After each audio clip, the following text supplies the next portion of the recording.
Right, let's talk transfer news. Dharmesh Sheth is with us in the studio. Hi, Dharms. Let's talk Arsenal. Havertz, happening? Yep, almost done now.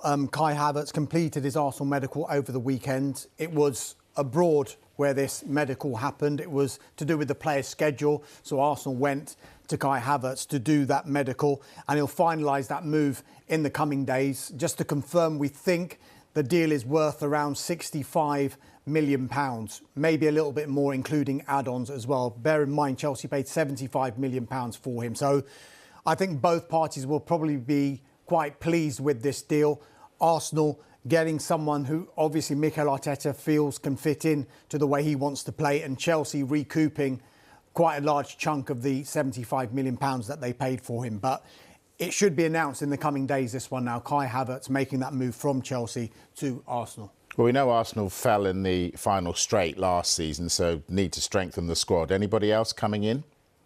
I mean, the big one that we continue to talk about is Declan Rice. Now, we know that Arsenal remain in positive talks with West Ham United over the signing of their captain, and they're working very hard behind the scenes just to work out what their next step is going to be and if and when they make that third bid. 2 bids already gone in. Both have been rejected. The last one was worth what was a club record £90 million, £75 million plus £15 million in performance-related add-ons.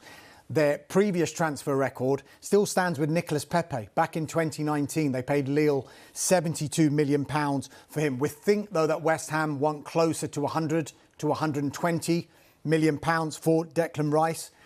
And they are expecting now an improved offer from Arsenal. But just lurking in the background are Manchester City. We know they are interested in Declan Rice.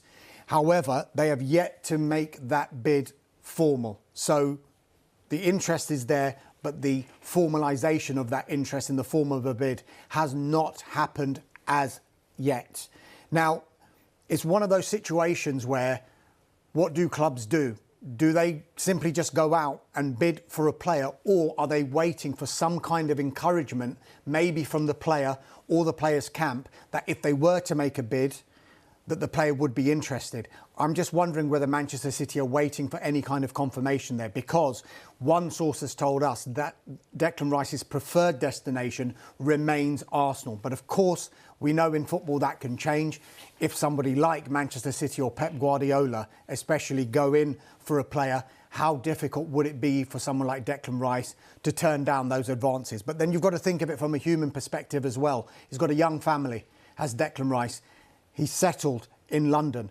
A move from West Ham United to Arsenal might be something that he's been thinking about and thinks, this is where I want to be, not only for footballing reasons, but for my family as well. So plenty to think about if you're Declan Rice.